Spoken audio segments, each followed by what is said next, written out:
And there's no coming back from that. Because I did betray him. Yeah? I did explicitly... Are we recording? Is this a subterfuge Let's Play now? You're being recorded, which means that this can be used as evidence in court. Okay. Uh-huh. In war court. In war court, Submarine war court. In a submarine tribunal. Uh-huh. I'm playing Subterfuge, which is a mobile game that's played over about a week, in which it's a strategy game where you make diplomacy, you talk to people, you declare war. Do you have to declare war? Is it gauche to just attack someone without declaring yourself first? I feel like it's fun to declare war, probably. Okay. But probably if somebody attacks you, you know you're at war. Yeah, we shouldn't talk too much about Subterfuge. Go listen to Waypoint Radio. They've got that beat covered. Are you good? Please finish your Subterfuge game so we can record this podcast. I'm looking at my notes now. Okay, get your notes out. Fucking...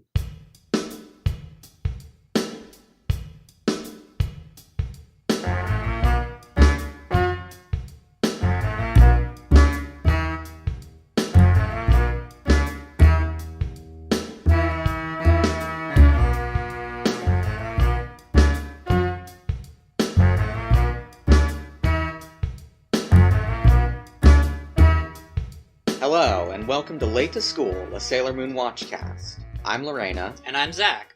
And today we're going to be finishing out the Nephrite arc. Yeah. Is there anything you want to say before we get started? I'm sad. I'm very sad. I'm very sad. So, with our sadness... let's start with episode 23. Wish Upon a Star, Naru's First Love. This episode was directed by Harume Kosaka, written by Shigeru Yanagikawa. It first aired August 22nd, 1992 in Japan, and October 5th, 1995 in English. And this episode sort of opens... Yeah, okay, first off, we need to talk about... We need to talk about the intro speech. Yes, which is very good. It's extremely good. I have written it down. Okay, thank you. Please read it to us. Let me just... You should have done that before we started recording. Love is so pure, so beautiful, and gentle. How dare you take advantage of a young girl's innocent feelings to further your own selfish plot? I am Sailor Moon, and I'll arrest you for your romance scam! Oh, you spike the audio so much, but I'm probably gonna be able to fix it, it's fine. Yeah, romance scam. I'll arrest you. I'll arrest you for your romance scam is such a line. It's such a... Yeah. First of all, that's not what you do, That's not Sailor what she Moon. does. That's not what she usually does. You kill. Sailor Moon is a cold-blooded killer. Yes. It's in warm blood. She kills in warm blood. Yes. She's a fucking judge. Like Judge Dredd. Oh, don't. He sucks. Yeah. So do most people who kill. Okay. After that, though, we open the episode on the pool. There are a bunch of people we hear and see, like, having fun and laughing and playing. Except for one person. Yes. Our good friend Naru. Yeah. Is very sad. She's at least sort of contemplative. She seems sad to me, but... Okay. Yeah, I guess it's open to interpretation. She's got her feet dangling in the pool. Yeah. She's having sort of a fantasy. Daydreaming about Masato Sanjui, aka Nephrite. Yeah. And then she is woken from her reverie by getting splish-splashed by Usagi. Yes. Who is just splashing while saying, splish-splash, splish-splash. Did you notice if Usagi was wearing her fucking bow? Oh, I didn't. I don't think she was. I think it was sort of a green, more... Not a green, but like maybe a blue or something. Okay. Swimsuit. Naru chides her for being so childish. And Usagi's like, well, I tried my best. Yeah. And she says, wait, are you saying you're not? Because they are the same age. They're the same age. They're both 14. Have we made a Danny Phantom joke yet? Let's not. Let's just not, though. Okay, we'll just let that hang in the air. Yeah, uh-huh. That was the Danny Phantom. That was it. Naru says, that's right, you want to know why? Because I know what it feels like to be a grown-up in love.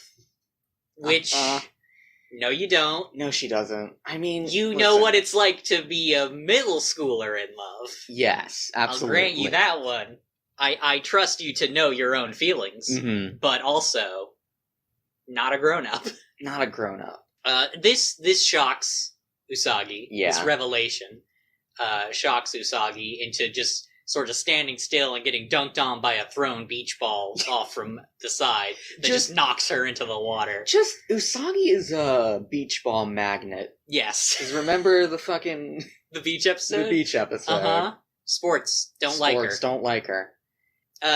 Usagi jumps back up out of the water and is clamoring for more information. Like, who is it? Is it Umino? That's a real rude one to jump to first, Usagi, I'm gonna say. I am glad we don't see Umino in either of these episodes. Then she thinks that maybe it could be Motoki. It could be Motoki or Tuxedo Mask. Tuxedo Mask, who Usagi has dibs on. Yes, but Naru assures her that it's not them, because I'm not a kid anymore.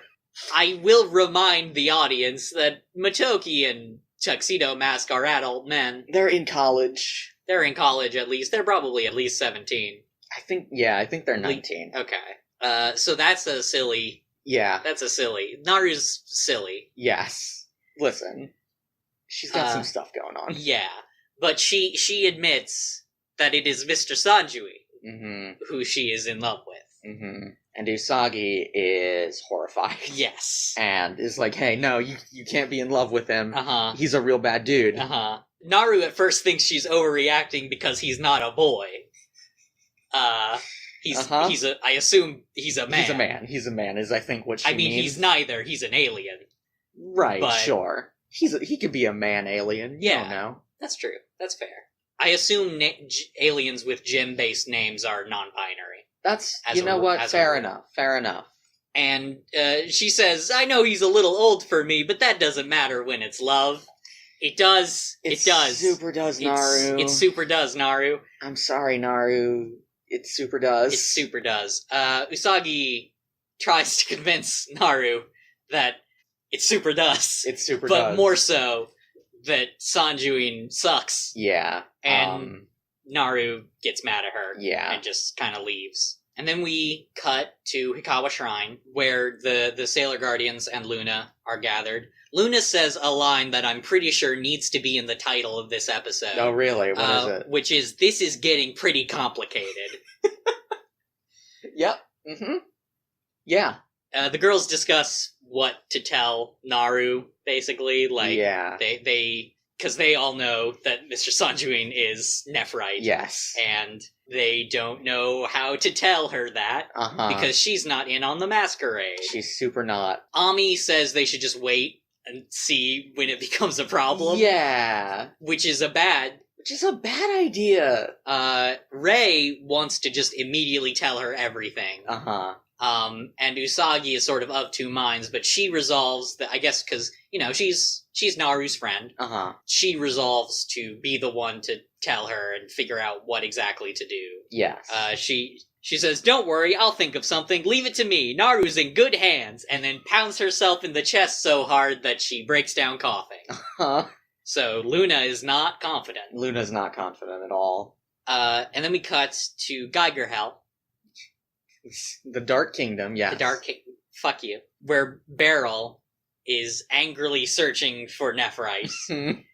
Basically just complaining that she's kept summoning him, but he hasn't shown up still. And she does some weird energy magic shit. Which upsets the ghosts. It upsets the ghosts. One of which does definitely sound like one of the, creepy ghost guys from the Mansion episode. Oh, really? Okay. I feel like it's the same voice actor. I think one of them is like, oh, she's so scary. Yeah. And she's like, that's it, Nephrite, you're finished. And then Zoisite appears, not in front of her, just sort of behind a pillar. Yeah. And he's just glad Nephrite is in trouble. Yeah, And then we cut to the Haunted Mansion. Mm-hmm. You'll never steal that name from me. I won't, because there's no other name for it. Nephrite's standing in the foyer where the planetarium is. Planetarium is. There's no planetarium going right now. Doesn't he give? He says the name of it. What is it called? He gives a little monologue here where he says, "I no longer have the luxury of going after human energy. I have no other choice. I must relinquish my celestial globe and obtain that item," which is a fucking wild way of phrasing. He's got to obtain that item. He's got to obtain that item, not item. The silver crystal. For the record, no, that item. That item, which does have a name. It does have a name. We'll get to that. Zoisite shows up though. Because he's just here to troll. He's just a troll. He's just a troll. He shows up, sitting in the air as he's wont to do. He tells Nephrite that Beryl is looking for him, and Nephrite accuses Zoisite of spying on him on behalf of Kunzite. So we know Nephrite knows that Kunzite and Zoisite are something. Are together as allies, if not knowing that they're together in other ways. Zoisite gives him some friendly advice, he calls it, and tells him to give up before Beryl gets even angrier. Yep. But Nephrite is confident and says he'll find the silver crystal and rub it in Zoisite's face, which is a very childish. These children. These gem babies. These gem children. Zoisite is very offended about this. Also, yeah, because again, that's his job. Yeah, that's his job. But Nephrite says whoever finds the crystal first wins. Which that's an interesting way of phrasing that. Yeah. And Zoisite says, "Nephrite, you'll pay for this," and then disappears. Which, pay for threatening to find the silver crystal? Yeah. Okay. Listen. Zoisite's kind of a drama queen. So, I mean, listen. Drama king of heaven. Yeah. That's just, Yeah. And then, the stars see all. The stars know all. Except different this time. The stars see all, the stars know all. When the sun forms an ominous angle between the stars surrounding the planets Neptune and Mars, the power that will guide me to the silver crystal shall appear. Its name, the Dark Crystal. Yep. Jim Henson's The Dark Crystal. I can't. What's up? I can't with you. What? Is that not what first went through your head? I didn't think Jim Henson. That was just me pronouncing Jim weird. I didn't even think of that either. Okay. Okay. Alright. Anyway, he does a triangle hand sort of gesture. He makes a triangle with his hands. He's part of the Illuminati. Yep. Which, there's stars in it. We see some stars, some nebulae. Nebula, I think. Just plural is nebula? Yeah, I think so. Wouldn't that make the singular nebulon? Don't question me. Okay. We see a long shot of the planet Jupiter, which is interesting to me for reasons. And then we see like a bunch of planet shapes sort of fly into the dark like sphere of the planetarium. The celestial globe. And sort of condense it, and it turns into a crystal. Yeah. It turns into a rupee. It turns it turns into a one of the bad rupees. The take is. Yes. What are those called? Yeah, the nega rupees, I believe. Yeah, for the negaverse. Yeah, great. And it's just it's a small dark crystal. Yeah, it's kind of exactly what it says on the tin. Yeah. And Nephrite picks it up, and the crystal produces an image that is identical to the way that the celestial globe produced images. And shows him Naru. He says, "Does this mean she holds the legendary silver crystal?" Yeah. So, just to recap, Nephrite had a celestial globe that let him find whoever's energy would be peaking, and he destroyed that. He sort of condensed it, I think. Condensed it and turned it into the dark crystal. Yes. Which can find the location of the silver crystal. Yes. this is starting to get complicated. And it will continue. Yeah. Listen, that wasn't his job until now. So, Yeah, there's some other questions I just have about some things. Okay. We'll get to that. Okay. We see Kunzite's throne room again. We come back to Kunzite's throne room, where, again, Zoisite is sort of sitting with Kunzite and saying, I can't stand him. He's such a jerk. That is a verbatim line that this presumably immortal alien fucking sorcerer mastermind says about another alien sorcerer mastermind. Yep. Is he such a jerk? I mean, he is. Yeah, he is. Yeah. Zoisite's not wrong. Kunzite reassures Zoisite that if Nephrite finds the silver crystal, they'll just steal it from him. Just steal it from him. We'll just steal it. It's fine. It's fine. And Zoisite is like, what a good idea, Kunzite. That's not really an idea. Yeah, no. For a moment, though. Yeah. Can we talk about just the sitch that Zoisite and Kunzite are in? Yeah, you mean like romantically, or they're just super cuddly. They're very cuddly. I think Kunzite is petting Zoisite. Yeah, they're very affectionate. It's good. Yes. Do you think they fucked off screen before this scene? Oh, definitely. Or after? Oh, maybe both. Maybe both. Okay. We do. Kunzite's shirt is very open. No parallels. Although there is another person in this room we see later. That's true. I want to say something about Kunzite that I forgot to say last time when we met him. Okay. Which is his dub name in the Deke dub. Oh, wait, did they only change Kunzite's name, or? So here's the thing. Okay. Jadeite is Jedi. Right. I think you told me about Jedi. Nephrite is Nephlite. That's weird. Yeah, And I think Zoisite is Zoisite, but spelled weird. Okay. Kunzite is Malachite. Huh. Now, I want to say, I did look up, Malachite and Kunzite, nothing to do with each other as gems. As gemstones, okay. Not even the same color. Malachite is green and Kunzite is like lilac. Okay. I mean, Kunzite does have green hair. That's true. But, okay. I do like Malachite, though. It's just weird. It's a weird choice. I like the name Kunzite just because it's more unique, but I just love Malachite as a word. Yeah, it's fun. But we have Steven Universe for that. We didn't need Sailor Moon to take that on itself. No.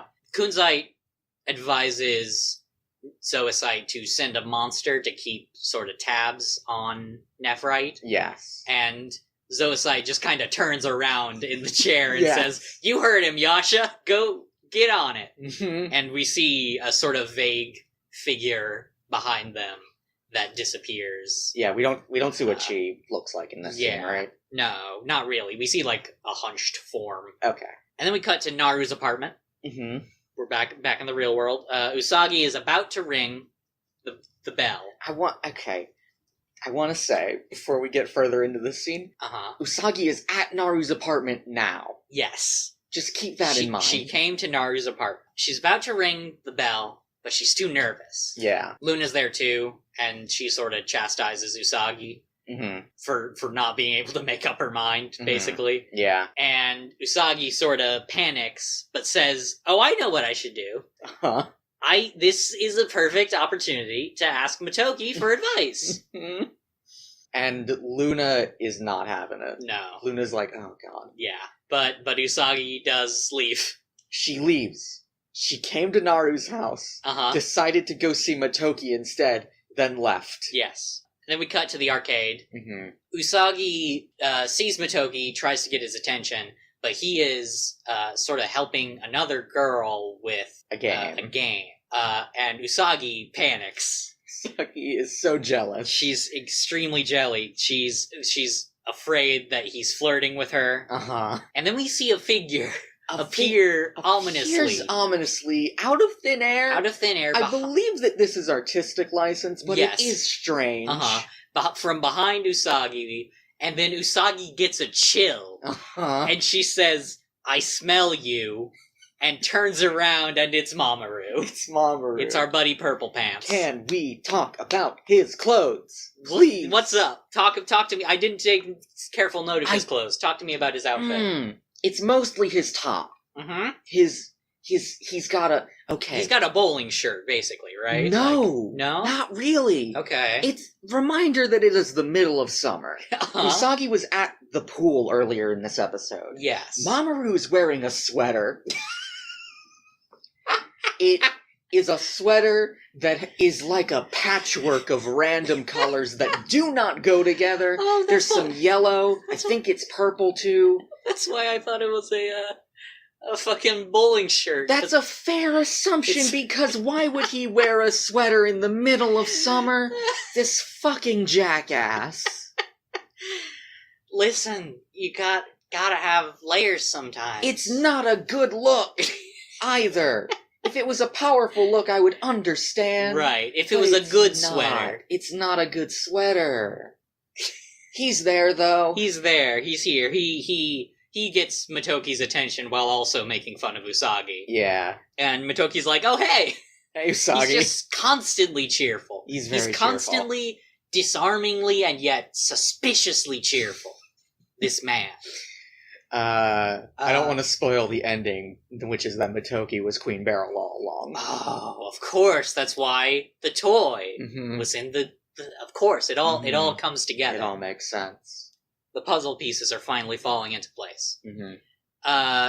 Motoki asks sort of to grab coffee with Usagi. I still don't think he thinks he's dating Usagi. I'm pretty sure he just wants to hang out. He isn't dating her at all. Yes. I just want to preface... Yeah. Because there's sort of a lot of things to talk about vis-a-vis adult men and romantic relationships with teenage girls in this show, which we'll get to and have gotten to already. Yep.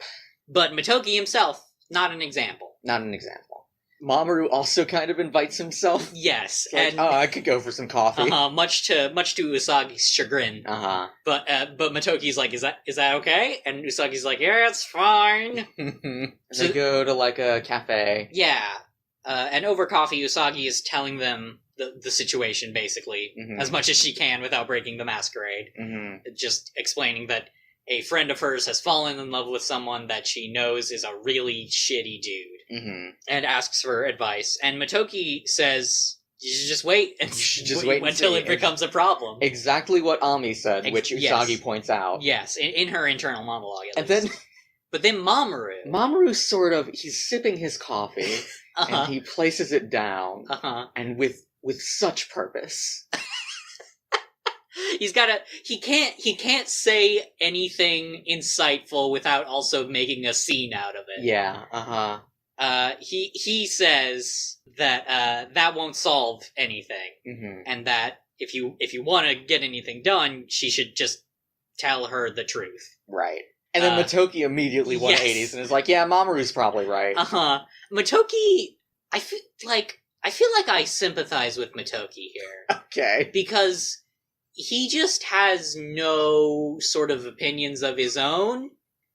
He's just kind of a passive... He's a passive agreeer. He's the opposite of a conscientious objector. He's a passive agreeer. Passive agreeer, Yeah. Motoki is a collaborator.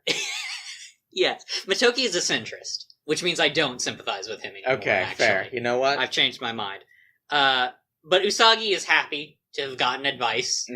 Just any advice. She sort of, like, projects Mamoru... She takes Motoki agreeing with Mamoru to be Motoki giving her this advice. Yes. Which is fair. It's fair, I guess. Mamoru is a dick. Mamoru is a dick. And Usagi is very happy. And of course, when Usagi is happy, she needs more energy to fuel herself. So she gets immediately very hungry. And orders all the food. Yeah, she says, waiter, I'd like a fruit parfait, a BLT, a strawberry shortcake, and some orange juice. And then Mamoru and Motoki sort of look at each other, and Mamoru's like, I hope you brought enough cash, Motoki. And Motoki's like, I thought you were paying. But then Usagi says she'll just treat both of them. And then also orders a cheese pizza. Yeah. So... Yeah, that's a lot of food. That was just a weird scene. Yeah. But also mood. Yeah, fair. And then we cut back to Naru's apartment. Mm-hmm. She went from her house to Naru's apartment, to the arcade, to a cafe, then back to Naru's apartment. Naru's apartment. Some inspirational music is playing as she is, some like fucking da-da-da, some like Eye of the Tiger shit is playing as she is pumping herself up to tell Naru the truth. Mm-hmm. And she rings the doorbell, and Naru answers it and asks what's up, and Usagi tells her that Sanjuin is a really bad person, and in fact not even human. Wait, I didn't mean that. But he's very scary, and you shouldn't go out with him ever. Better to cut it off right now. I beg of you as your friend to please understand. And then Naru's like, what? Yeah, and she's like, well, why? Naru is like, what? And we see Usagi has already started leaving. Yes, she's already going down the stairs and very cheerfully says, just give up on him, okay? Bye! And Usagi. Naru's all kinds of fucked up from that. She's very clearly upset. And then we cut to Usagi's room. Mm-hmm. She's gone full circle now. From house to Naru. Yeah. Arcade. Cafe. Naru's house. Back to house. Mm-hmm. There and back again. Yeah. By J.R.R. Tolkien. We're spending so much time on this. Listen, they can't all be winners. Luna asks how it went with Naru. She asks how Naru took it. Right. And Usagi's like, what? I don't know. And Luna is like, are you telling me? You didn't stick around? You didn't stick around to explain? To explain? And Usagi's like, she's like, I'm sure she understands. And then we cut to Naru not understanding. As she's like, what the fuck? Mm-hmm. I wish I could talk to Sanjuin right now. Yeah. And then Sanjuin calls her. Yeah. She calls on the house phone. That thing we had in the 90s. Mm-hmm. Her mom tells her she has a call from Masato Sanjuin. And she's like, oh, it's like we're in each other's heads. Yeah. We know each other so well. And he asks her to go to the park with him. Mm-hmm. And she accepts, and she just kind of yells, see you later, Mom, bye! And leaves. And her mom is like, hey, what? Hey, Hey. It's the middle of the night? Yeah, where are you? What? Huh? And then commercial break. Yeah. And then we cut back from commercial. Naru and Nephrite are at the park. A park. Mm-hmm. I don't know what park it is. I forget. He says the name of the park. I don't remember. This is not important. This is not important. They're on a park bench. Mm-hmm. Nephrite says that he came to say goodbye. Yes. And Naru is immediately sad. Mm-hmm. And she thinks that he's basically breaking up with her. Yeah. Like, she's worried that she's being a nuisance. Yeah. But Nephrite says, no, it's not that. He just doesn't want to put her in danger. Yeah.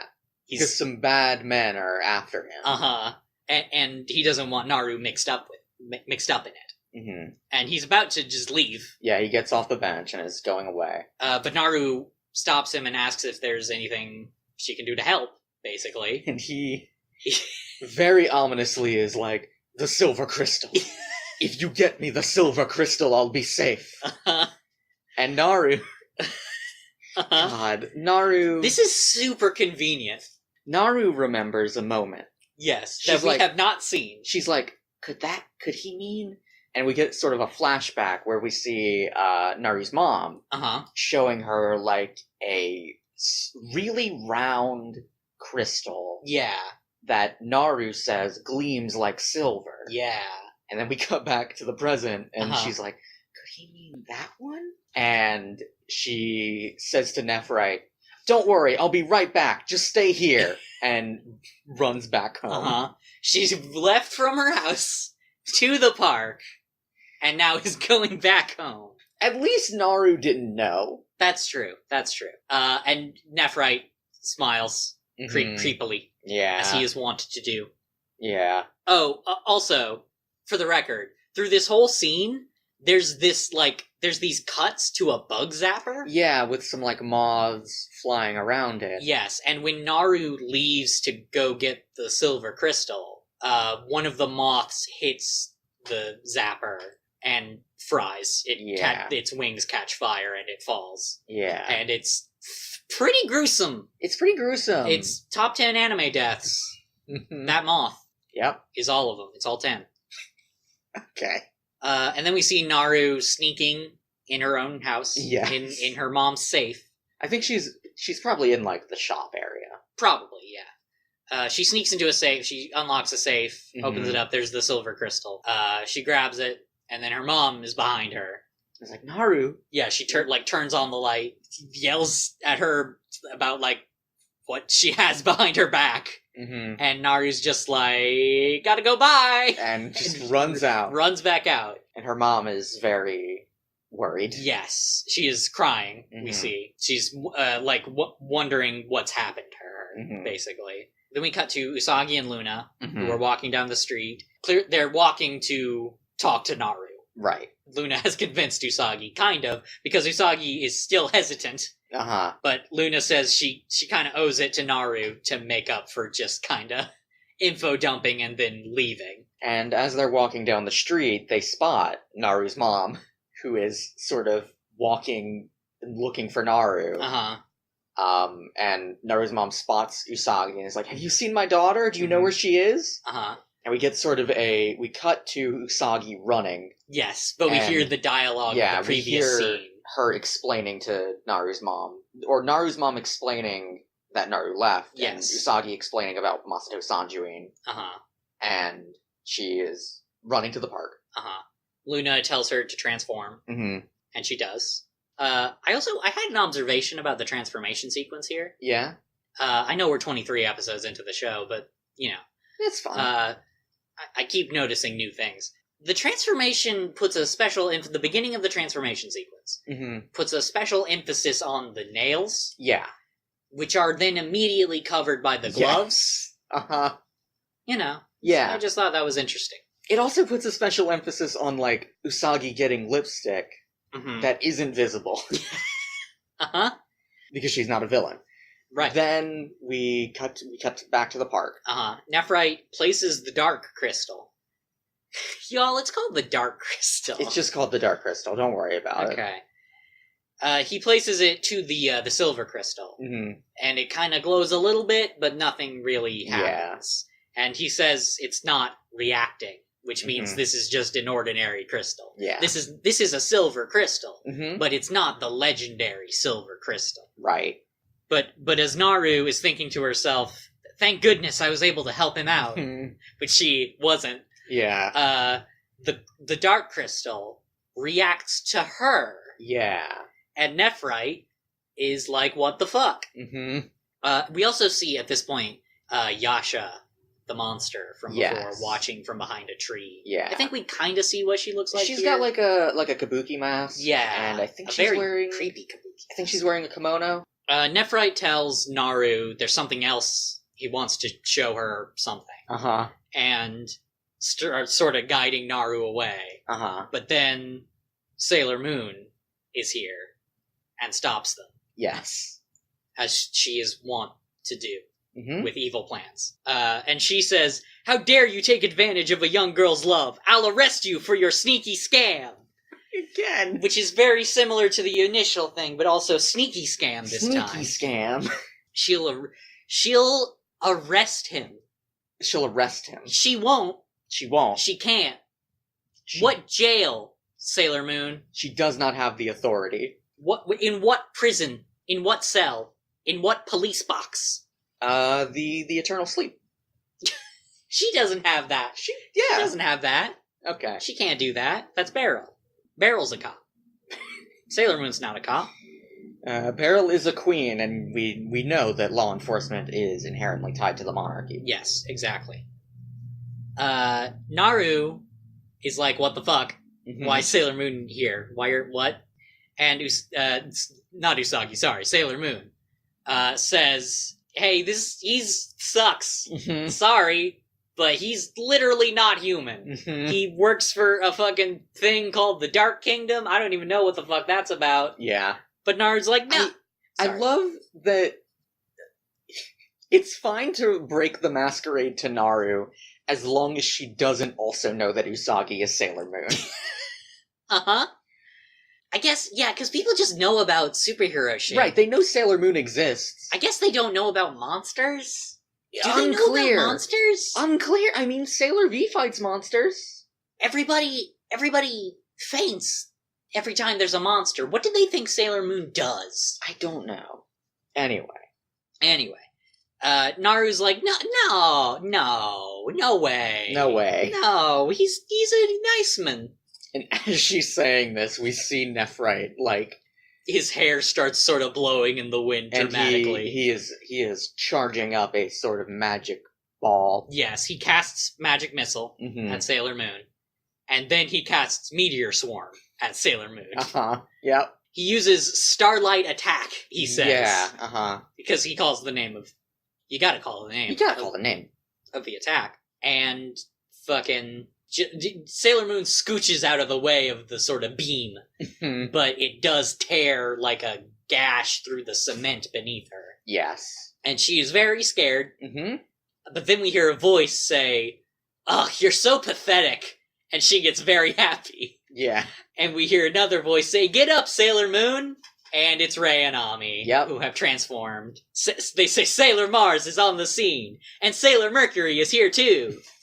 Sailor Mercury is here too. Uh-huh. Just sort of like... And I'm here too. That's the thesis of this whole arc. Uh-huh. Sailor Mercury's here too, I guess. Poor Ami. Yeah. We'll get some more Ami later, don't worry. Yeah. Nephrite is about to fucking blast them all. Mm-hmm. But Ami uses bubble spray. I made another note here. This is something I've observed before. Again, about like a stock footage sequence. Yeah. This is something I've observed before but haven't commented on. There's a frame during bubble spray where one of Ami's gloves disappears. Really? And it's been distracting me every time it happens. That's wild. I've never noticed that before. Really? It's so, like, jarring to me. Huh. But Nephrite can't see. Yeah. Because bubble spray. Yeah. But I love that bubble spray is such a fucking... It doesn't seem like it'd be super useful. No. It's a Pokemon-style non-damaging move. Mm-hmm. But it is pretty useful. It's smokescreen. It's smokescreen. Lowers the accuracy. Yeah. Mars fire souls him. Mm-hmm. And Naru asks if he's okay. Yeah. I think he does dodge out of the way of the fire soul. Right, for the record. Rei did not incinerate this man. Right, no. Naru asks if he's okay, and he's surprised she's still here. Yeah. And then Usagi Moon Tiara actions at Nephrite, but Naru jumps in the way. Yes. And the tiara moves very slowly towards... Listen. Gotta get that dramatic tension. Yeah. Towards Naru, who yells that she won't let them hurt Mr. Sanjuin. Mm-hmm. And everybody's very afraid that she's gonna get Moon Tiara'd. Mm-hmm. And Usagi yells, Tiara attack, stop now! And it does. The tiara stops right in front of Naru. Yeah. And Usagi is like, oh god, I'm so glad that worked. It would be fucked up if that didn't work. Yeah, This would have been a different arc. This would have definitely been different. But Naru yells at them to stop trying to hurt Mr. Sanjuin. And Ami's like, he can't get away with what he's done. Mm-hmm. And Rei says, now move out of the way so we can deal with him. And Naru says, never, you'll have to kill me to get to him. Mm-hmm. And Nephrite, we hear his sort of internal monologue, which is very confused. He's very confused. This is starting to get complicated. Ami asks why Naru is risking all of this for Nephrite, and Naru says it's because she loves him. Mm-hmm. And the Dark Crystal starts reacting. Yeah. Which also, again, draws the attention of Yasha. We see Yasha's face face, sort of looming out of the dark. Yeah. But Nephrite says, does this mean the Dark Crystal also responds to kind hearts as well? The sacrificing of one's life for another? I think this could be what humans call love. Which is wild. Yeah. That's just a wild thing you just said, Nephrite. Listen. What humans call this human emotion called love. Yeah. You fucking... Yeah. He's from the Dark Kingdom. He doesn't understand heterosexuality. Oh, is that it? I think so. Okay, that would explain it. And then we just fucking hear, is that the legendary silver crystal? Yep. And it's Yasha. And that's what she sounds like. That's what she sounds like. She's a spooky kabuki mask lady who pounces out of the fucking woods and tries to grab the dark crystal because it's glowing now, so I guess it looks kind of silver. Yeah. Yasha's a dumbass. Yasha's kind of dumb. She knocks it out of Nephrite's hands, and Naru picks it up, I guess. We're sort of... The space and time have sort of warped for this scene a little bit. A little bit. Naru picks up the crystal, and Yasha attacks her. But Nephrite shoots another starlight beam, sort of magic missile attack at Yasha. Yeah. And cuts her mask in half. Right. And knocks her back. And Usagi is like, I don't believe it. He saved her. And then Naru faints. Naru faints. That kid needs, like, some fucking salt. Okay. She's 14. Yeah. That is a monster. Yeah, I know, but she needs some fucking salt. She needs to eat some salt. Okay, fair. Get some fucking sodium in her diet. Yeah, just fucking go grab, like, 8 takoyakis. Nephrite seems surprised at this himself. Yeah. The fact that he saved her. He just kind of stares at his hand. And Yasha says, "Curse you, Nephrite! Why are you protecting a human?" We see Yasha's, like, true form, I guess. Which is less scary without the mask, actually. She's got a kind of a grinning ogre face. Yeah, I'm not sure if she's an Oni. She looks a lot like a different sort of yokai. But I don't remember what it's called. Okay.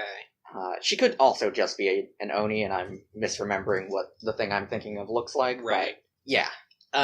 Yasha...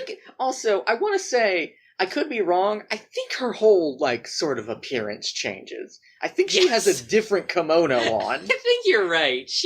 This became a different monster. Yeah. With the same ridiculous voice. But she has horns. Yes. And she tries to gore Nephrite, but he just fucking... He grabs them. He grabs her by the horns and throws her into the air. Throws her into the air. Which is a fucking... He got a couple nat 20s there. Yeah. That was a fucking power move. It really was. But she just floats in the air. Yeah. And then her horns turn into drills. Yep. And she says, "Traitors like you must die!" God, you're spiking the audio so I know, much but this episode. don't blame me, blame Yasha. Okay. But Sailor Moon Tiara actions her, and she dies. Yeah. She explodes. Yeah. And then after the fight, everyone is sort of gathered around Naru's fainted form, and Nephrite puts the crystal back in her hand. Yeah. Not the dark crystal. No, the round sort of... the non-silver crystal. Right. And he's about to leave, but Usagi stops him and says, "Hold it. Why can't you try to understand the feelings that Naru has for you?" Which is a weird way of... Yeah. I don't know. I don't know, man. Usagi's I don't weird. know. And Nephrite's like, "I did save her." What more do you want? I literally saved her life. What more could you possibly... I say that like it is sort of the bare minimum. It is kind of the bare minimum. He's a magic man. He is a magic man. He could just do that. And Usagi rightfully is like, "That's it? You really don't have anything else to say?" Ami says, "Have you ever thought about anyone else's feelings?" And Rei says, "I guess you can't when you have no heart," which is pretty... They're kind of taking this opportunity to just dunk on. I mean, fair. Yeah. But Nephrite says, "You're all so naive. When I finally get a hold of the silver crystal, the entire universe will belong to the Dark Kingdom." Yep. And Usagi and Luna are both like, "Hey, silver crystal? Hey, that sounds familiar. That sounds familiar." And then Nephrite sort of mocks them and Uh-huh. vanishes. Uh-huh. And Usagi is upset, but she sees a shooting star, and she wishes on the star that if Nephrite really does love Naru, don't let him be evil anymore. Mm-hmm. And then the episode ends. Yeah. Which is, I think, the first time an episode has ended without any sort of denouement. Yeah. Like, this feels almost like a two-parter. Yeah. I think it is, basically. Yeah. The next episode is episode 24. Naru's Tears. Nephrite dies for love. Yeah. And... love these end of arc titles. The End of Jadeite. Uh-huh. This episode was directed by Junichi Sato and Takuya Igarashi. Okay, double directing. Yeah, you know it's important because it's got two directors. Uh-huh. Also, one of the directors is the series lead. So okay. Also know it's important because of that. It was written by Tsukihiro Tomita, and it aired August 29th, 1992 in Japan, and October 6th, 1995 in English. We open on the park, sort of outside the school, I think, where we see Naru sitting on the bottom of a slide. Yeah. Just kind of sulking. Uh-huh. And Usagi is standing nearby. And Usagi tries to tell Naru to just forget about that guy. What's even his name? Yeah. But Naru says she can't. Even if he is a bad person, she still loves him. Mm-hmm. And Usagi says, "What a dilemma." Uh-huh. Which, not as sarcastically as I made it sound. Right. She very genuinely is like, "What a dilemma." Mm-hmm. And Naru asks if Usagi likes anyone. Mm-hmm. And she says, "Yeah, definitely." Uh-huh. And Naru says, so she must understand exactly how she feels. Right. And Usagi is sad. Mm-hmm. And it's a sad scene. Yeah. This is kind of a sad episode. Yeah. And we see Nephrite. We see Nephrite's throne. Which I guess he just has... I assume... They are kings. Yeah, but this must be in his mansion, because I don't think he would be allowed back in the Dark Kingdom. Oh, yeah, that's true. Did he make himself a new throne room? I guess. Or did he move his throne room? He might have moved his throne. So Nephrite is sitting on his sort of greenish throne. Yeah. Wondering why the Dark Crystal reacted to Naru. Mm-hmm. And he says, is it the energy of her love for me? Mm-hmm. And then he sort of flashes back to various expressions of Naru's love for him. Yes. And he says, what nonsense. Uh-huh. Bah humbug. Yeah, uh-huh. But Nephrite does sort of see an evil silver lining. Yeah. A silver crystal lining. Yeah. He observes that Sailor Moon seemed to know Naru. Yes. Which means Naru might know who Sailor Moon is. Yeah. And then we see behind Nephrite, behind a big green pillar made of the same material as his throne, because he also this is not just his throne room. Mm-hmm. It's his throne and pillar room. You gotta have pillars in your throne room. What are you even doing if you don't have pillars in your throne room? That's fair. That's absolutely valid. What is a throne room without pillars aside from just a fucking big chair? It's just a big chair. Mm-hmm. You also need curtains. Not curtains. You need banners. You need banners? I think curtains also. If you have windows. If you have windows, you need curtains. But Zoisite's there. But Zoisite's there. Yeah, he shows up behind a pillar. And again, he's being very sneaky these two episodes. Yeah, He's being a stealthy boy. Yeah. And he's like, so that's the dark crystal, which can determine the location of the silver crystal. Mm-hmm. I have many questions. Okay, okay. What are your questions? So, Zoisite's job, his one job, is to find the silver crystal. It is the most important mission of the Dark Kingdom. Getting human energy is secondary to finding the silver crystal. Yeah. Nephrite uses the celestial globe. Mm-hmm. He turns it into the dark crystal. Yes. Which is a thing he knew would happen. It's a thing he knew he could do. And uses that to look for the silver crystal. Yes. Zoisite knows that the silver crystal exists. Yes. I don't know how to phrase my question exactly. Okay. But I suppose, does Beryl know that the Dark Crystal is a thing. And secondarily, if she does, why didn't she say, hey, Nephrite, we're confiscating your fucking celestial globe because we need to turn it into the Dark Crystal to find the Silver Crystal to awaken our great leader? Yeah. Maybe she didn't know. Okay, then why do these two chucklefucks know? Well, I don't think... Did Zoe Sight know that the celestial globe could become the Dark Crystal? I think Nephrite just didn't tell anyone. Okay. I just want to know what any of these cats know. We can't. What is the information?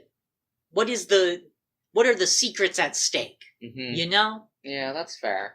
But he knows about it, and he wants it. That's all that really matters, I guess. Yeah. Then we cut to Naru's place. Mm-hmm. We see her bedroom. She's asleep. Yeah. It's the middle of the night. And we see Nephrite appear outside her window. Yes. We see him, like, sort of silhouetted behind her curtains. Mm-hmm. And the Dark Crystal reacts again. We see it glowing.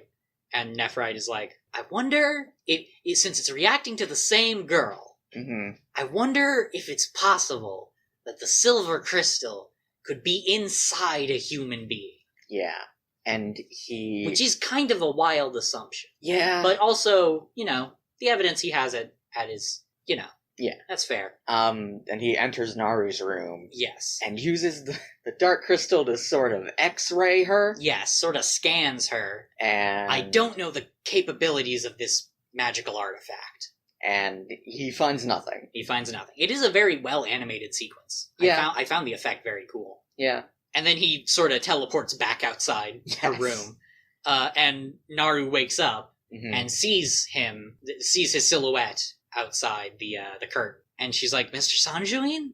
And he's like, no, the man you know as Masato Sanjuin does not exist. My real name is Nephrite. I can't lie to you any longer. That's a lie. That's a lie. I've learned thanks to you what love actually is. This emotion doesn't exist in the evil organization that I work for. These are verbatim quotes for the record. Yep. In my world, we betray our allies. We kill each other for personal gain.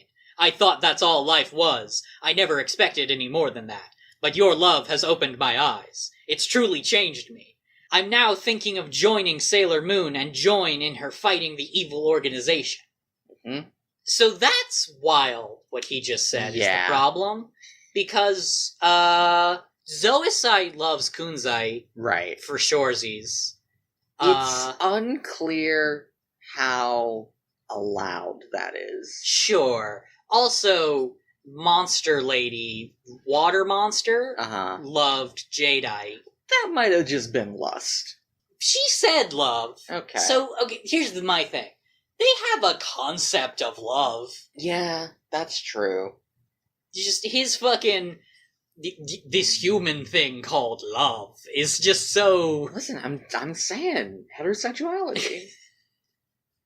The Monster Lady was bi. Okay. That doesn't... You look at Masato Sanjuin / Nephrite and tell me he's straight. That's what I'm saying. He doesn't understand. He doesn't understand attraction to women. But this is about him understanding. Okay. I don't know. It's weird. These episodes are weird. Yeah, a little bit. He wants to get Naru's help finding Sailor Moon. But Naru does not know who Sailor Moon is. Know who the fuck Sailor Moon is. So she's just like, I want to help, but I literally don't know any of the information you need. And Nephrite's like, unfortunate, and then fucking leaves.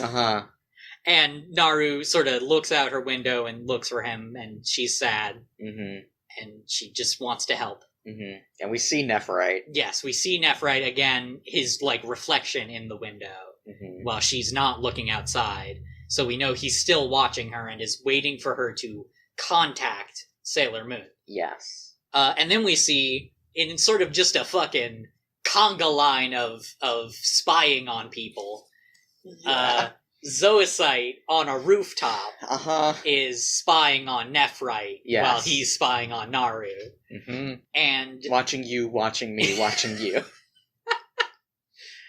and Zoocyte, he observes that it seems like Nephrite has fallen in love with a human girl. Mm-hmm. That's funny, considering, the Dark Kingdom doesn't have love. Yeah. That's a weird sort of thing he would jump Maybe to. Nephrite's just dumb. I think Nephrite's just a dumbass.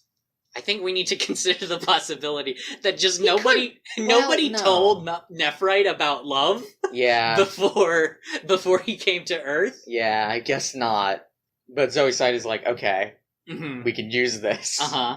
And there are 3 ladies also on the roof. Yes, there are a bunch of punk rock ninja vampires behind him, who call him Master Zoocyte, so we know that this is another of Zoocyte's monsters. It occurred to me, I think Yasha and now these 3 were the first of Zoocyte's monsters we've ever seen. Yes, yeah. And he tells them, okay, go kidnap that girl. Yeah, uh-huh. And we see Naru's room. We cut back to Naru's room. She is clearly feeling sort of hopeless. Yeah. And we cut to Usagi's house, where her mom is yelling her that she has a phone call. Yeah. Naru, what time is it? Naru was sleeping. It's the middle of the night. Usagi says it's the middle of the night. Like, But- who is calling? But why is her mom even answering the phone? Yes. Just, gotta catch her late night soap operas. I guess that's That's could a be true. thing that exists, right? I don't know when soap operas come on. Usually the middle of the day. Okay. So, probably not. She has to that. catch American soap operas. Yes, exactly. She's got to watch an E3 live stream. And Usagi is in her pajamas. She's upset at being awoken. She is teenager who just woke up and answers the phone, and she's like, "Hello?" And nobody answers for a while. And she's like, "Is anyone even there?" And Naru's like, "Hi, Usagi." And she says she's sorry to bother her. But she tells her about what happened, basically. Not with the appropriate degree of information. Yeah, no. She just says Nephrite came by and asked where Sailor Moon is. And Naru starts crying to Usagi, and Usagi's sad, trying to cheer her up. But during this call, Nephrite hears Naru call her Usagi. Yes. So he hears the name Usagi, and he's like, Interesting. This is bad logic on his part. Yeah. Because so this is sort of him lucking into this. Yes. Because he's waiting for Naru to contact Sailor Moon. Right. Which she does. She does. But she does not contact her because she's Sailor Moon. Right. She just happens to be friends with a person who happens to be Sailor Moon. Yes. Listen. Yeah. Luck is 90% of skill. It's 10% power, 20% skill, 15% concentrated power of will. 5% pleasure. You're just gonna do the whole thing, huh? Keep I going. I can't remember what percent is pain. 50%. 50% pain? Yeah. And 100% reason to remember the name? Yeah. Okay. It's Fort Minor. It is. But yeah, Usagi's like, okay, I'll be right over.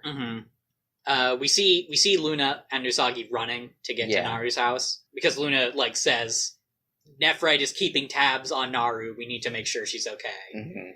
But Luna tells Usagi to fucking hurry up, but Usagi says she can't keep up with Luna because of her 4 legs versus Usagi's 2. And Luna's like, I'll go on ahead. And runs off. And Usagi's like, okay, be careful. And after Luna runs off into the distance, Usagi enters a rift in the magnetic field. Yes, now that Luna is gone, the fucking enemy has detected that she has lost the protection of her familiar and has pounced. Yeah. She is in like a weird, the street twists Mm-hmm. and goes all weird colors. And Usagi is like, hey, what's going on? Hey, you, if you're a monster, reveal yourself. Uh-huh. And eventually is just like, well, fuck it, and transforms into Sailor Moon. Yes. And then, when she finishes her transformation sequence, we hear Nephrite chuckling darkly Mm-hmm. and saying, "Looks like my little trick worked." Uh-huh. And the street goes back to normal, and Nephrite appears in a vortex. Yep.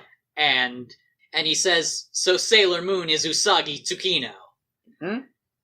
And Usagi is upset Yeah. at this. She has been deceived. She's upset, and then she says, okay, don't, just keep this between us. Yeah.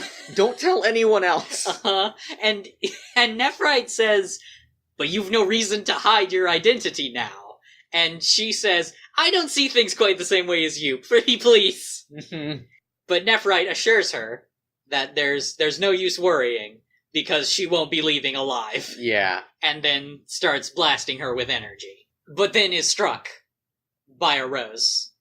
And Tuxedo Mask is here. Tuxedo Mask is here on top of a lamppost. Top of a lamppost. And he says, "The beautiful Sailor Moon will never suffer defeat at the hands of evil. Not while I'm around." And he leaps off. He got here quick. He got here quick.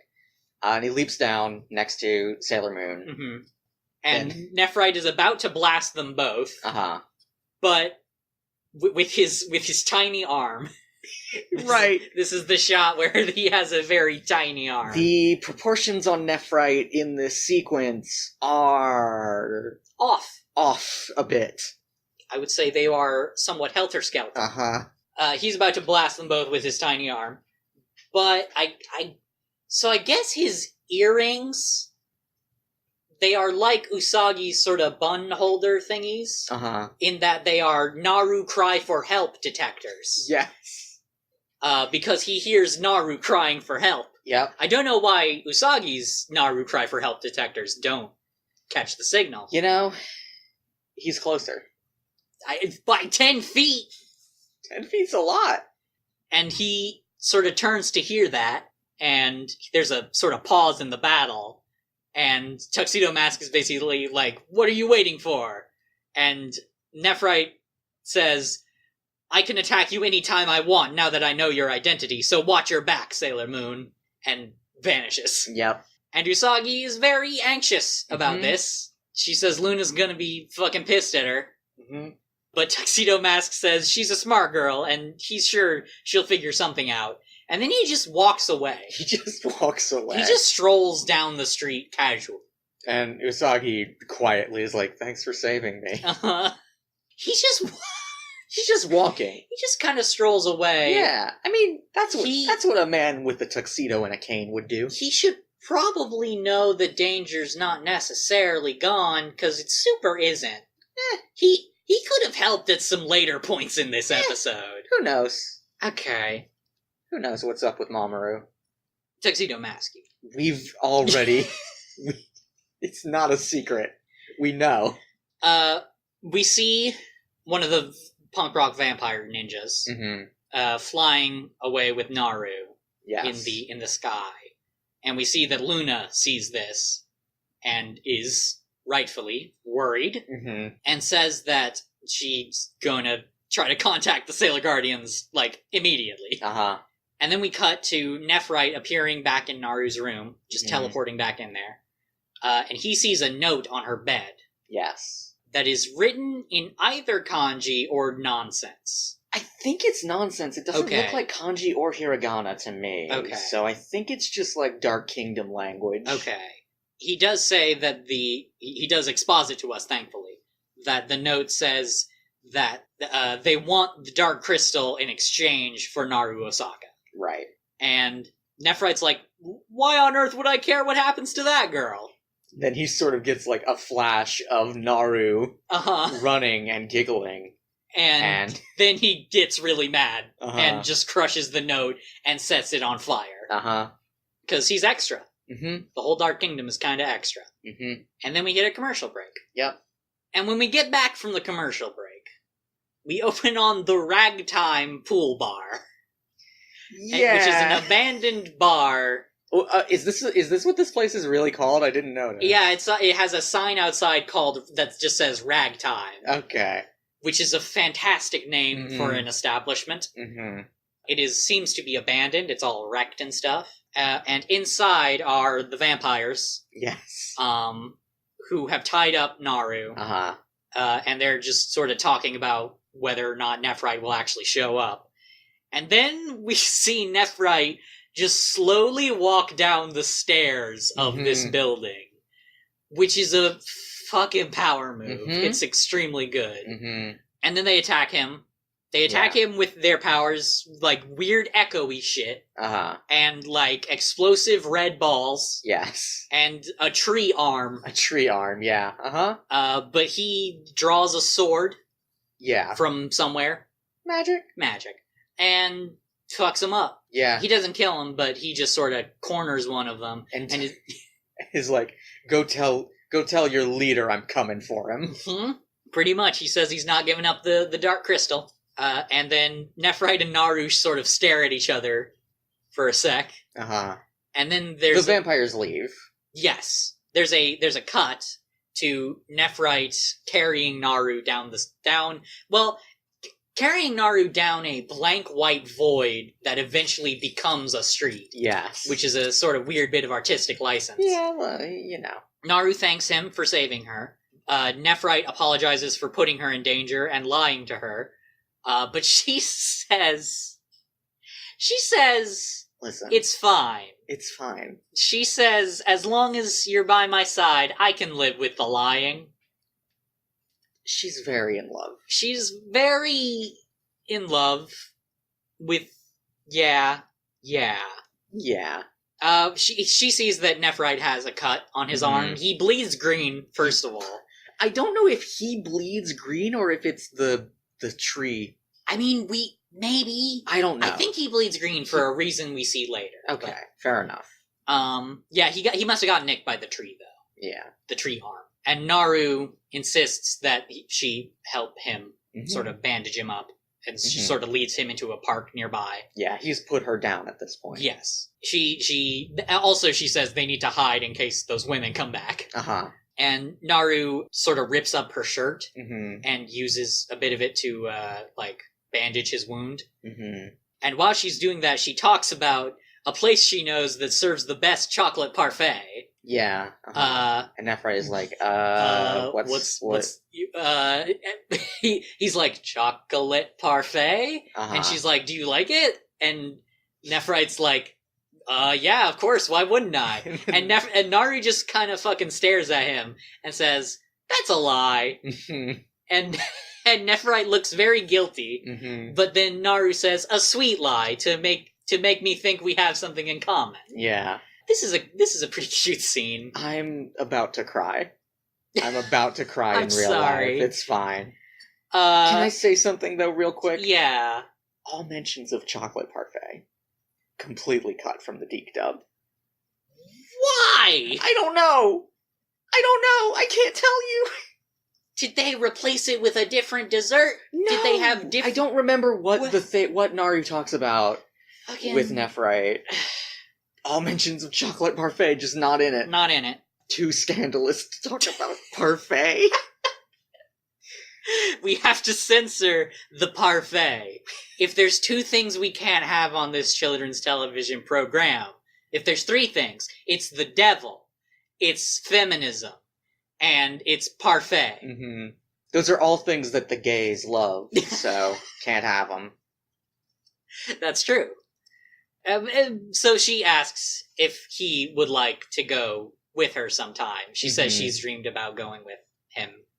And Nephrite says it sounds good. Yeah. But Naru says, oh, but will your evil organization give you a day off? Maybe this Sunday? It's so cute. And they both start laughing. And it's great. And it's a very good scene until it's not. Because it's immediately not. It's immediately not. The vampires are back. Yeah, fucking Shia surprise. out of the woods. Fucking tree arm. Stabs Nephrite. Stabs Nephrite through the shoulder. Through the shoulder. Through like the pec. The entire, like, like right side of his chest. He's got like a punctured lung, probably. Yeah. If he has those. Who knows? And then, like, the bits of the tree arm sort of come off. Yeah. And, like, stay in there as, like, big thorns. Mm-hmm. And the vampire lady with the tree arm says that those thorns will drain his energy until he dies. Yeah. And says, if you don't want us to kill the girl too, then hand over the dark crystal. And he says he'll give it to them. Yeah. And tells Naru to run, but she refuses. And she runs around in front of Nephrite. And starts trying to pull the thorns out. Yes. And the vampire is like, you can't. You can't do that. You can't do that. You're fucking human. Fuck off. Mm-hmm. But then she starts fucking doing it. She, like, slips it out a few inches in a scene that is very epilepsy warning-ish. It is a lot of flashing lights. Yeah, definitely. There's a lot of that in older anime in general, I think. It's a cool effect. It's a cool effect. But also... Yeah. Be careful. Be careful if you haven't watched this episode and maybe want to.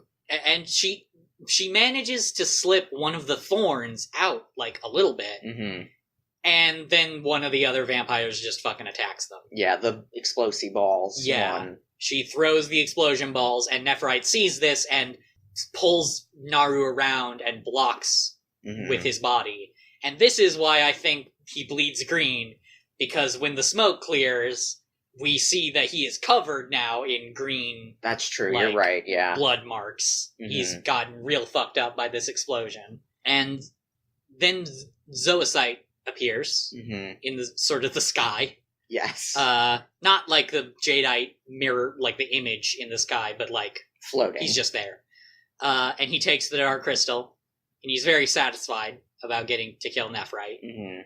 And he says, I'm sure he wants to die with the girl he loves, but we can't wait. Give him a good beating to finish him off. And then disappears. Yep. So now the turns have tabled. Because now I hate Zoisite and feel bad for Nephrite. Yeah, this episode does a lot of work to make you feel bad for Nephrite. Yeah, this one episode. This one, honestly, this one scene, but let's keep going. And the vampires are about to attack again, but we hear, stop right there! And the Sailor Guardians have appeared. Yes, they've appeared. In a fantastic scene. Usagi says, how dare you mess with two people who are in love? That's presumptuous, first of all. Deeply presumptuous on her part, because she wasn't around for Nephrite's character development in these past couple scenes. That's truly despicable. And then she says... Usagi says, in the name of the moon, I'll punish you. Yes. Ami says, douse yourself in water and repent. And Rei says, in the name of Mars, I'll chastise you. Yep. So, those don't stick around, right? Oh, they do. I don't know how often in the name of, or in douse yourself in water and repent sticks around. But in the name of Mars, I'll chastise you is a fantastically recurring line. Okay. I love it. Okay. I guess it's not sillier than I'll punish you. Yeah. I guess I'm just used to I'll punish you now. So now this introduction. Douse yourself in water and repent, though. Yeah. What the fuck? It's very good, actually. It's powerful and strong. What the fuck? Douse yourself in water and repent in the name of Mercury.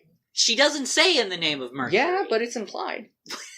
Why is hers different? Mercury, my guardian planet. What is that? I don't know. Is that a spoiler or no? Okay. Anyway, the vampires attack the Sailor Guardians, but they fuck them up. They fuck them up. Yeah.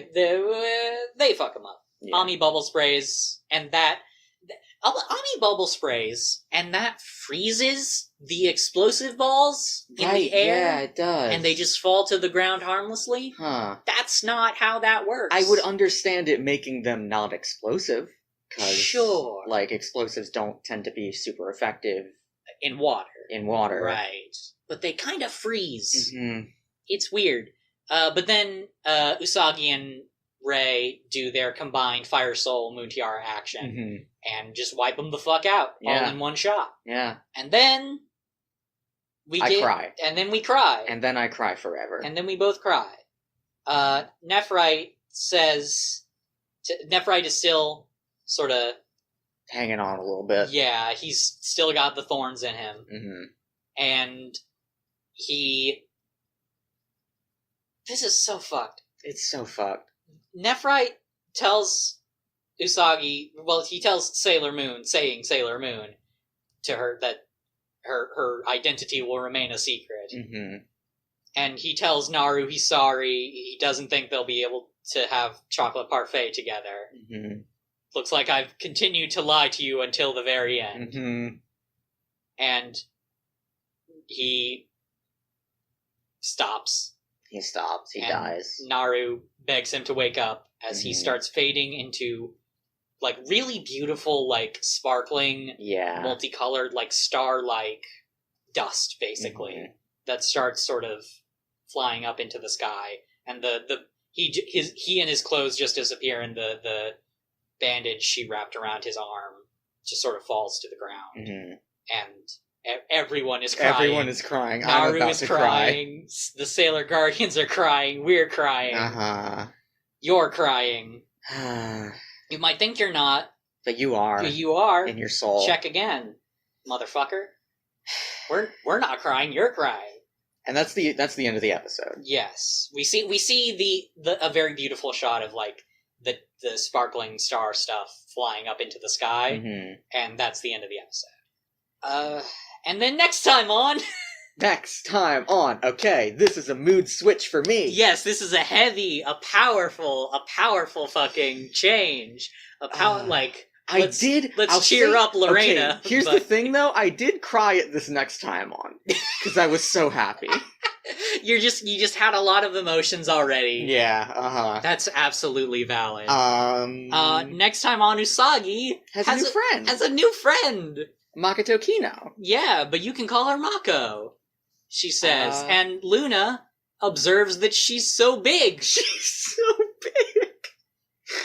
That line is... I don't understand. I mean, she is. She's very tall.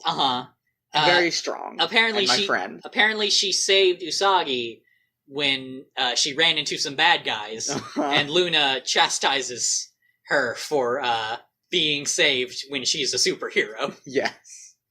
But apparently the guy Mako likes is being targeted by a monster. And Luna says, "You're saying a new enemy has appeared?" Which, okay.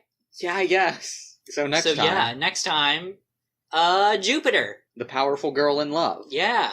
I think that's right. I didn't write down the name of the episode, but Jupiter, the girl really in love. I'm excited. Jupiter is my favorite. Sailor Jupiter seems really fucking cool from what I've seen of her. I love her. She's also big and strong, and she's my friend. Yes. Anyway, I'm also sad, though. Yes. About Nephrite Let's talk about Naru. Let's talk about how complicated this has gotten. It's gotten real complicated. So we can talk. Let's talk about these two episodes, and then I guess talk about the arc as a whole. Yeah, okay. I feel like there's not as much to talk about the arc as a whole that we haven't already covered. Yeah, that's fair. But we can talk about it. So Nephrite got, like you said, like 2 scenes of character development. Yeah. I think it does well. I'm glad. I'm so glad. Well, okay. I have to be a little negative, actually, I think. Okay. I have to be a little negaverse. Can you just imagine, real quick, just imagine a little negaverse. Just imagine the Dark Kingdom are real little. Just some real little guys. Yeah, What would you do if every time you opened a door, there was a 20% chance of there being just a little negaverse there? What, like, behind the door? Behind the door, yeah. Or the door leads into a little negaverse? No, there's just a little negaverse. Just the whole one. Just there. Just there. What do you do? What percent did you say? 20%. I mean, I'd keep opening fucking door, like, fucking open and close the same door over and over until I got one. Okay, that's fair. What do you have to be negative about? So, I don't know how old these cats are. Yeah. But they're adults. They're definitely, I mean, they're they're at the very least drawn in the same way that adult men in this show are. Yes. I think Nephrite also sounds like an adult, for sure. There's a chance that Zoe's site is, like, I'm pretty sure he's definitely the youngest. Yeah, that makes sense. Four Jadeite Heavenly seems Kings. kind of young, too. Yeah. Nephrite drives a car. Nephrite drives a car, which means he has to be at least 20 in Japan. Mm-hmm. It might be 18. I'm unsure of the exact age. It could also be different depending on what region or prefecture you're from. Right. Anyway. My negativity. Factually speaking, there is no concrete, evidence that Nephrite is romantically in love with Naru. Right. Sure. The show frames it that way, yes, in some ways, especially with Usagi saying they're in love. Yeah.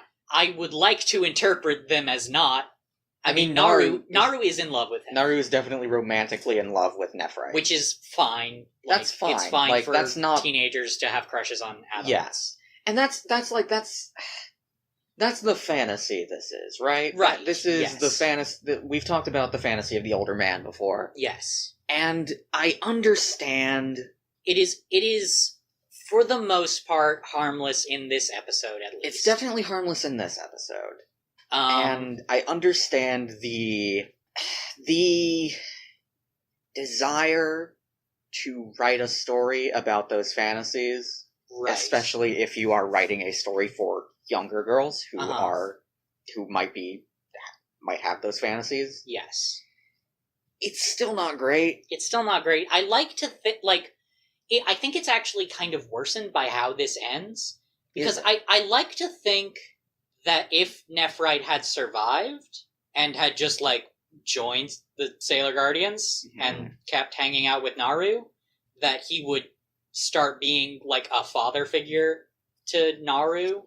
More of a cool magic uncle. Yeah, okay. I'm not sure how much better that would have been unless Naru grew away from her romantic attraction. Yes, obvious. Yes. I just like to think he doesn't reciprocate those feelings. Okay. Because the episode does a lot to make you kind of like Nephrite. Yeah, it does. They do extremely well in that one scene in the woods. Yes. Where I think for the first time, it feels like they have genuine chemistry. Yeah. Uh-huh. And not even, I don't mean that in the sense that, before they had manufactured chemistry because, Nephrite was lying to her. I don't think they had chemistry at all. Yeah. Until that moment. That's all, this is love at first sight and love based on, appearance. Sure. Yeah. Naru has no real emotional connection to Nephrite. No. Besides, she does, but, she has no real reason to have that, besides the fact that he's a very hot man. Yes. Which is, it's very fairy tale. Yes. Also, it is sad, though. It's sad. It makes you sad for Nephrite. Yeah. Which is... I can't tell if I'm sad for Nephrite or sad for Naru. I'm definitely sad for Naru. I feel like I'm both. Okay, yeah. Nephrite's line about lying until the end does a lot to carry that scene. Yes, absolutely. You can, the voice acting is also really good in the dub. He's, you can feel his guilt, and it sucks. Yeah. The fact that they're just having that great moment, and then are immediately attacked by the monsters is... I'm in hell. I'm sad now. Yeah. Same. The first what was the first? I don't even fucking... Oh, the first episode was Wish Upon a Star, Naru's first love. Oh, yeah. Why is it... It's only called that because Usagi wishes upon a star at the very end. Nephrite has a lot of star stuff. Also, she fucking monkey paws that. She kind of did, if you think about it, didn't she? He wasn't evil. He wasn't evil. Damn. Also, Nephrite sort of becoming stars in the end is very sweet. Mm-hmm. It was good. Yeah. I liked it. The whole arc is weird. It's a very strange arc. It doesn't feel as sort of tight as the first arc, which is fair. Weird considering how strongly episodic the first arc was. Yeah. I guess it's mostly introducing us to Nephrite and Zoisite, but we don't get a ton of characterization for them. We get plenty of characterization for Zoisite. I think we get some. We get some for Nephrite, but none that really super matters at the end of his arc. Yeah, that's true. His arc as a character, not like, which is the end of this arc. Yeah. But yeah, it's, Mm-hmm. Again, it felt less. I guess here it feels more tied to the themes of the show because it's so strongly about the fantasy. Yeah. Like, that is very teenage girl stuff. Yeah, So definitely.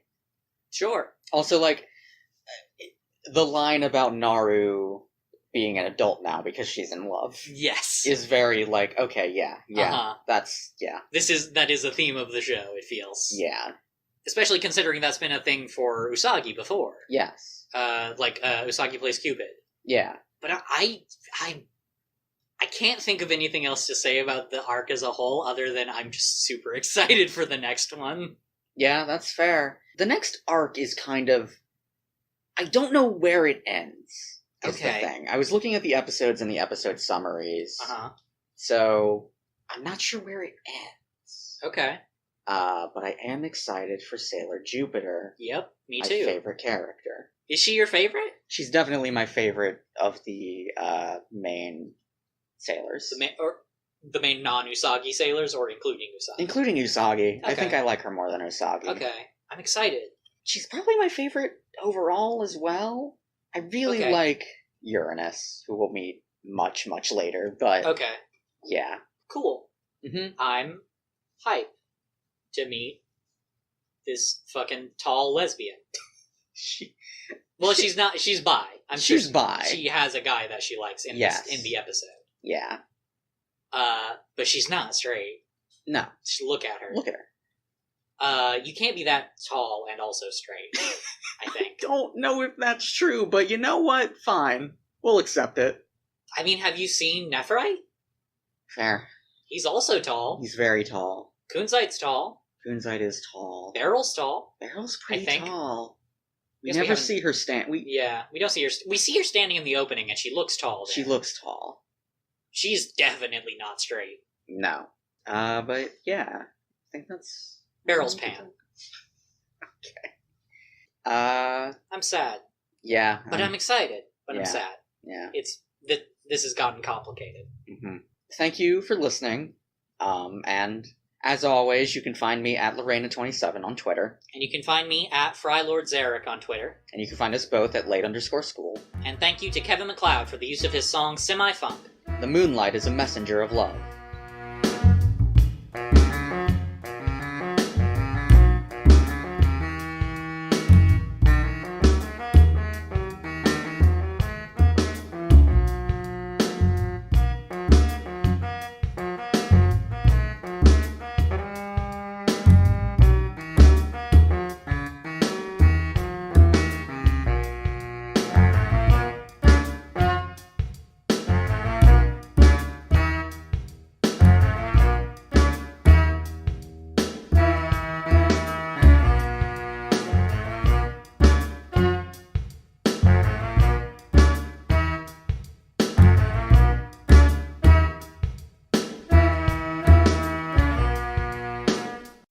Holt. You okay, pal? Where you going? How you doing, bud? Yes, sweet boy. Did you eat? You ate, right? He ate. Oh my god, he's trying. I should. I'm sorry. It's unprofessional. No. He's coming. Here he come. You can't. Here he come. River. Here come a special boy. There's a dog on me. He's just standing on me. He's just standing on you. Buddy. This is gonna be weird audio. Yeah.